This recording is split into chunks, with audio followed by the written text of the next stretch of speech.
Alright, hey, Justin here with Stay at Home Dads Podcast. Once again, the place I talk about a lot of dad stuff as well as a lot of guy stuff. So thank you for tuning in with me today. Sorry, I've got a little bit, I don't know, it's a cold or it's monkeypox or COVID or I don't know. I'm drinking some tea tonight as I record this, so hopefully I don't hack my head off too bad. It's been a busy week. I've been playing a lot of golf. My kids are in camps, so yeah, I've been doing a lot of stuff with the wife and getting out and doing a lot of things. So hopefully I'm not coming down with anything. But anyways, just got back from vacation and I had a little observation about myself. Not sure if this happens to anyone else, but got back from vacation, nice 12-hour drive each way, and I kind of noticed something. The older I have gotten, the worse I am at not focusing on the road when I'm driving. I don't know why, and granted, I know I should be paying attention, but I know why cell phone use is illegal in, 37 states or something like that. I used to be able to text and drive like a freaking pro, and I could use the damn 10 key on the Nokia phones, you know the ones I'm talking about. Have the snake game on it, see how long you can make your snake, stuff like that. And it sounds kind of actually dirty when I say that, but anyways, now I can hardly send a good morning text without feeling like I'm going to take out a row of mailboxes and sideswipe the car next to me. I don't know, is this just because of my old age or what? But what in the hell happened to me? I just don't know. And what I really noticed was on this trip is when I drive, I'm kind of a looker. I really like to look around and see things. I like old cars and old stuff sitting off places and in the trees, or look for animals or whatever with the kids. And I have a hard time even doing that. Now I have my wife yelling at me and I'm hitting the rumble strips on the side of the road. So I don't know, just a little observation I had on this 12-hour drive of things that I used to be able to do that apparently I am no longer capable of doing. Maybe it's my old brain or something. I just can't drive straight and clean anymore like I could when I was younger. And now driving here in Indiana, I feel like I'm going to run over a sweet corn stand.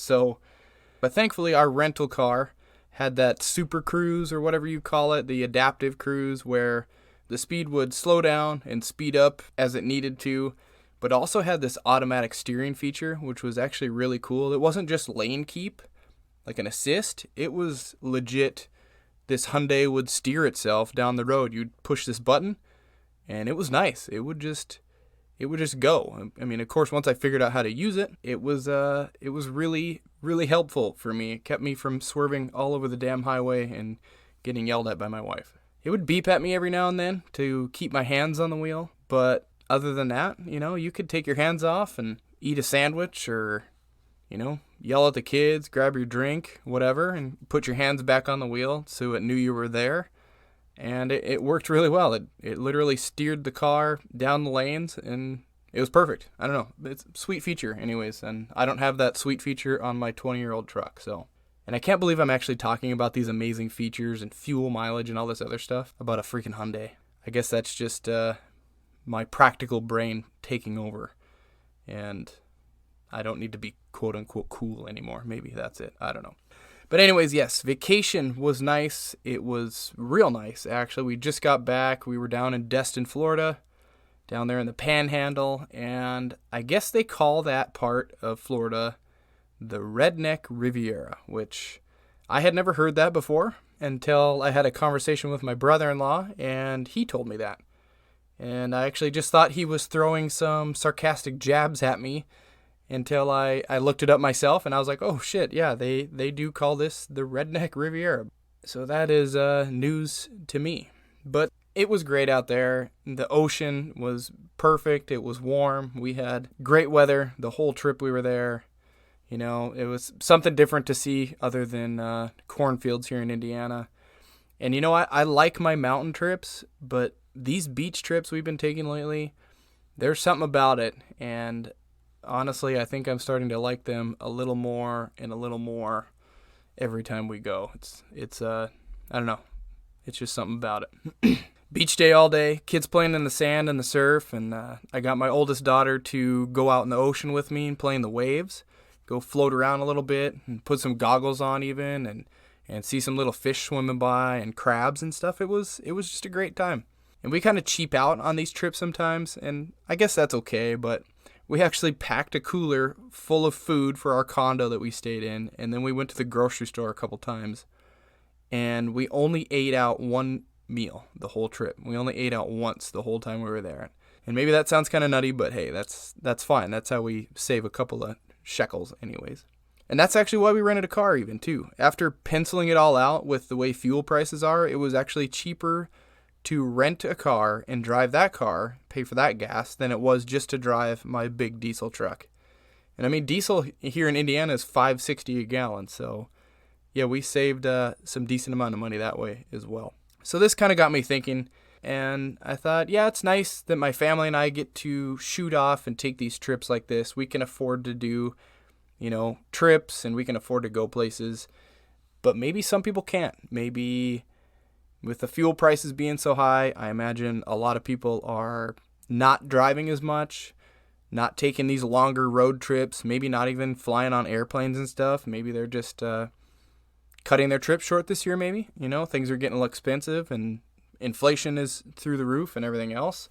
Airlines are back up to pre-pandemic prices, but they have post-pandemic reliability. Every time I book a flight, it seems like they get canceled or delayed or pushed or bumped or whatever. And I don't know, the airline reliability just is in the shitter, it seems like. And I think a lot of people think that, taking a vacation has to be flying somewhere or taking some huge trip. And I don't think it really has to be that case. So I figured I would try and search the old interwebs and think of a few personal things that I could suggest for a few staycation ideas, little close drives you could take, maybe implement in your own summer vacation, your summer off with your kids. I know the kids are out of school right now, probably bored out of their mind and fighting like crazy little assholes if they're anything like my two girls. You think two girls and they're always going to be these sweet little angels, and some days they're kind of brutal, like really brutal. So anyway, some of this stuff may be super basic, but that's okay. We're just going to think of some fun things, use a little creativity, and figure out some things we can do at home or close to home. So let's dive into this list I created here. First one I would mention, and yeah, it sounds pretty obvious and probably kind of silly, but that is check out your own town.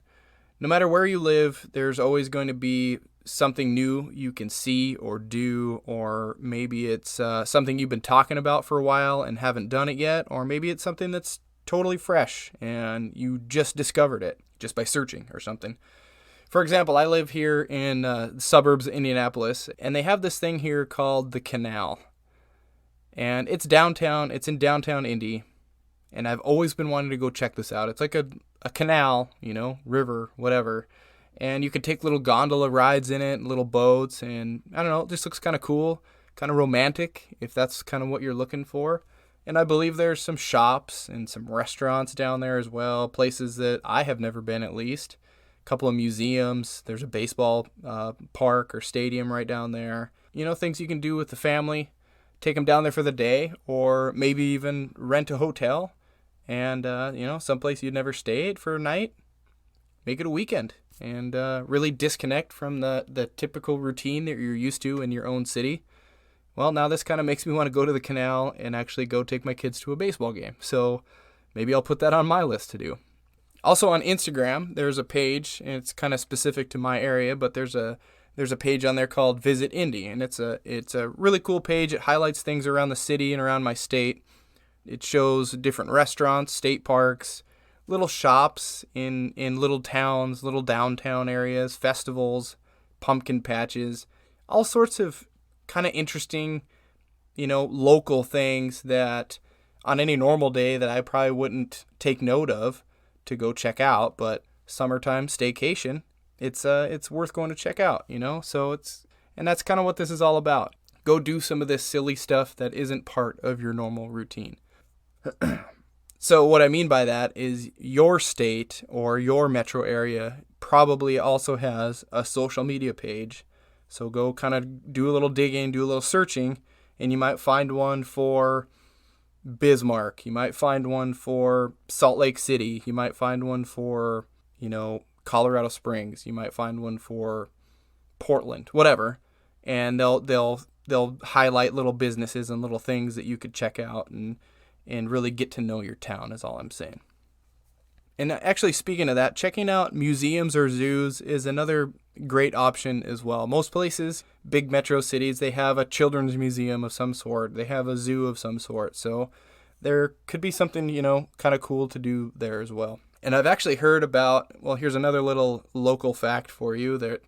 There's a zoo up in Fort Wayne, Indiana, which is a couple hours north of me, that is actually, I've heard really good things about, that it's supposedly really good. So I might actually have to check that as well, and actually did some more searching, and there's another Instagram account for Visit Fort Wayne. So I imagine there will be one for your local area or metro area at least anyways. The next thing I'll mention here is going camping. I know another pretty simple one, but you could do it in your own backyard, with your kids, and that actually might be a good idea if it's your first camping trip to do it somewhere near your house.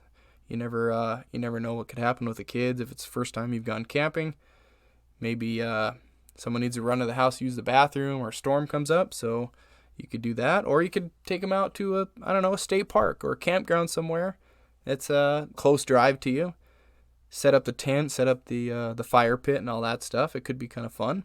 But I do know that sometimes tent camping is not the most amazing fun experience. It can be a shit ton of work. You can get plenty of complaints depending on how your wife likes camping or your kids like camping. And you'll probably get shitty sleep, and you'll smell like smoke, and you're not going to eat well because you're going to be eating out of a cooler, and you're going to deal with a lot of bugs. So I don't know. The more I talk about it, the less fun it kind of sounds. So I'll let you be the judge of that. But it could be fun, though. Could be a fun experience, get them out for a weekend, something like that, that's for sure. Incorporate a little fishing in there, maybe someplace you can go hiking. Actually, another story for you. My daughter and I, we came across a little national forest or a wildlife refuge or something while we were driving up in northern Indiana a couple summers ago. Saw this sign on the side of the highway, and we decided to deviate from our plan and go check it out. And it was actually a really cool nature preserve. Had catwalks up into the trees, and there was a park, and there was lookouts over the marsh and over the parklands and stuff. And it looked really cool. And I imagine there was some camping somewhere up there as well. Or maybe if you're looking for something of the camping sort but not so rustic, there are these places called KOA campgrounds, and they're scattered all over the country. And a KOA actually stands for Campground of America. And KOAs are pretty cool. My dad and my stepmom actually drove out here from Washington about a summer or so ago to come visit us, and they stayed in KOAs as they drove across the country. And some of the KOAs they said were really nice. They were telling me they had pools and water parks and hot tubs, and they even had little events to entertain the campers. And some of the parks even had little cabins if you prefer not to sleep on the ground. So that's also something else to kind of look into. And that might be something you could drive straight from your house and drive an hour to a KOA and rent a little cabin and have fun that way as well. And actually, along with this whole camping topic here, something else you could do would be renting an RV for, a weekend or so.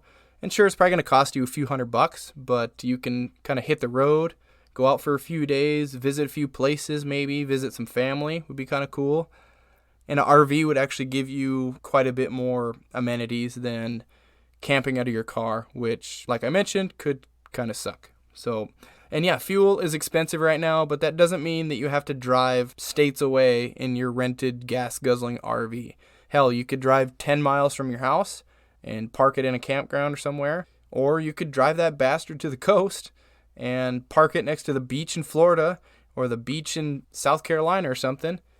And that actually sounds pretty freaking awesome. So that's another option you could check out there. It just depends on how much money you want to spend on a weekend trip. And I think I looked at renting an RV for a week or two, and it was getting up into the $1,700 $2,000 range because they end up charging by the mile eventually and stuff like that. And yes, it can get kind of expensive, but maybe keep it a little closer to home and you probably keep that cost down a little bit. There's actually this place here called Indiana Dunes. It's a state park. It's up on Lake Michigan up north. And it actually looks really cool too. I'd actually wouldn't mind driving an RV up there with the family. Self-explanatory though. It's sand dunes next to the beach.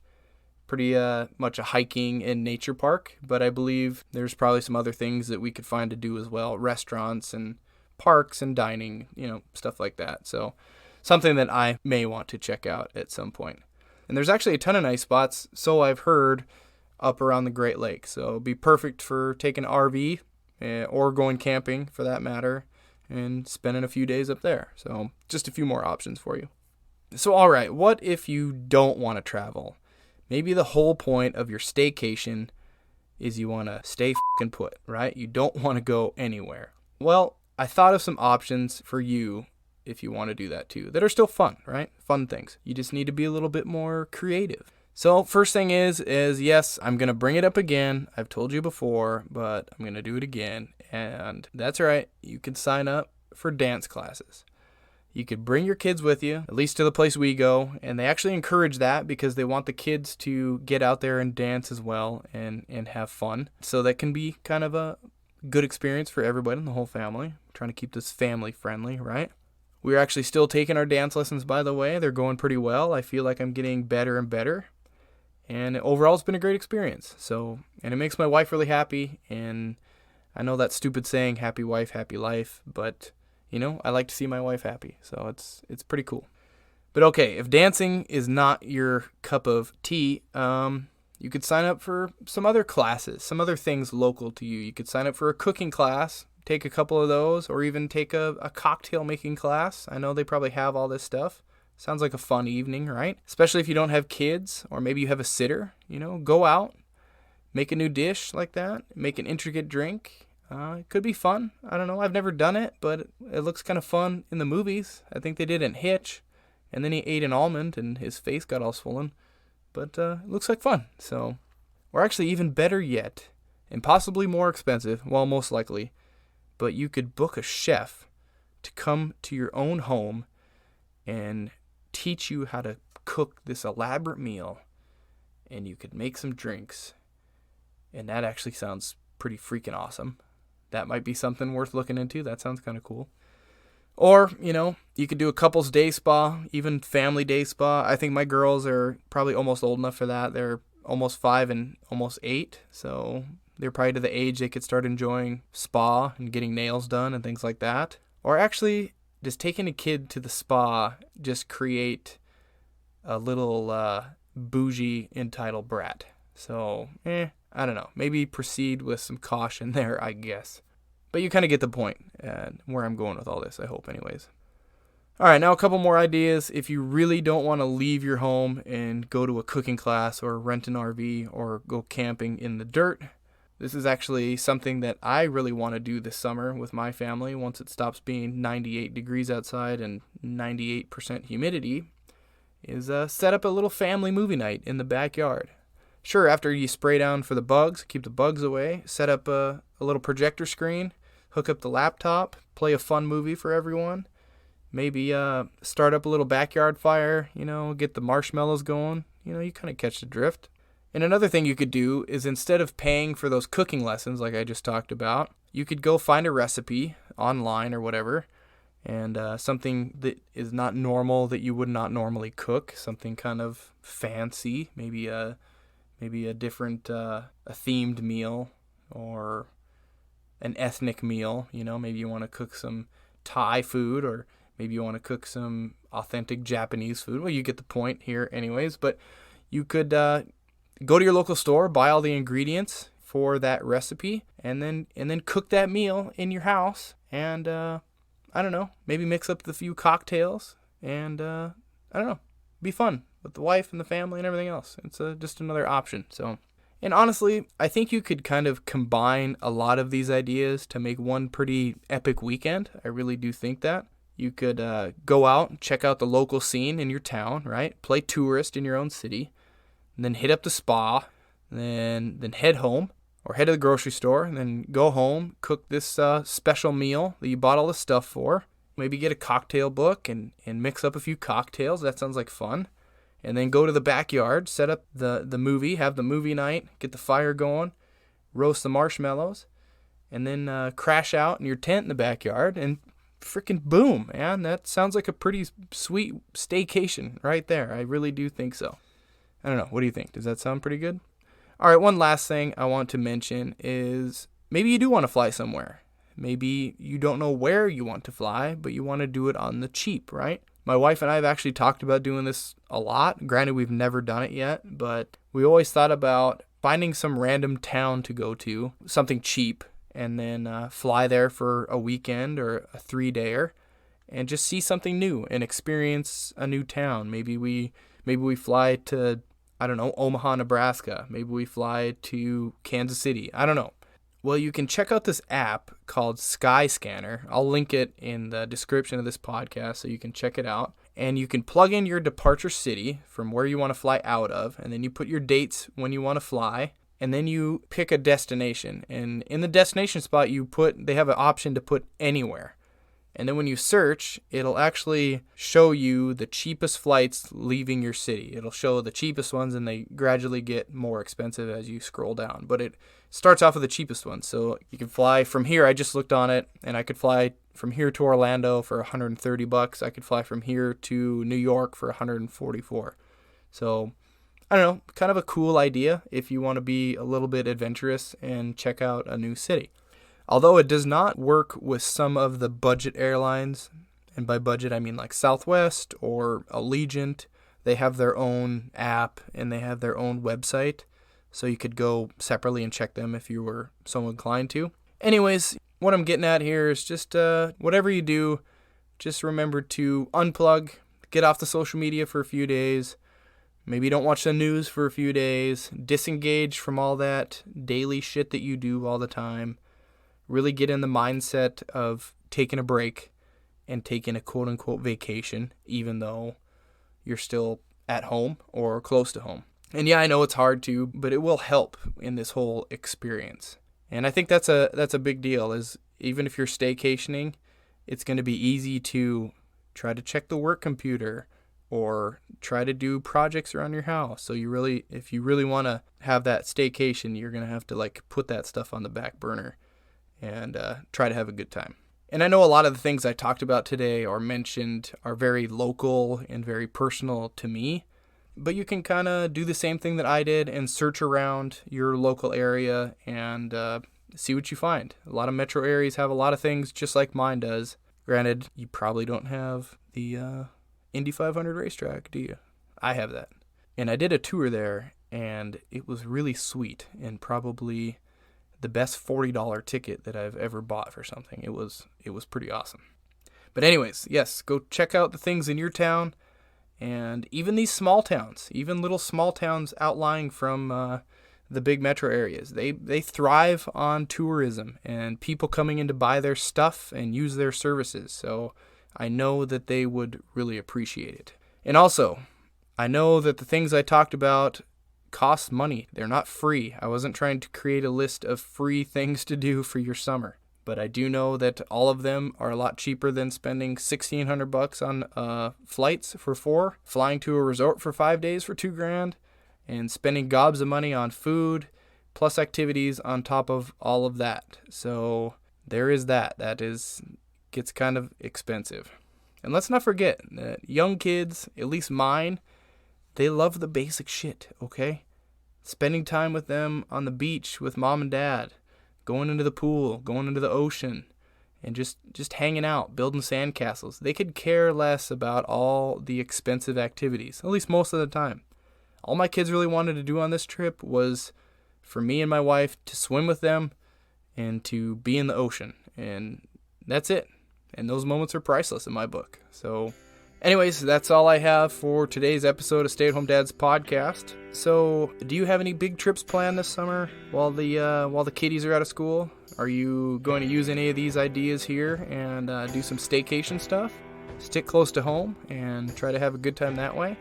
Either way, let me know. Let me know if you have any good ideas. I'd love to hear those as well. So just reach out to me on my social media or over at podbean.com. They're both linked in the description. Also, if you check out podbean.com, go ahead and click the little follow button on there. I can see that, and it really helps me know that you're there and that you're a listener and that you're checking in. So I really would appreciate that. Anyways, thank you for listening. Tell your people that they can get this podcast on all the major streaming platforms, Apple, Google, Amazon, Spotify, and I'll talk to you all next week. Bye.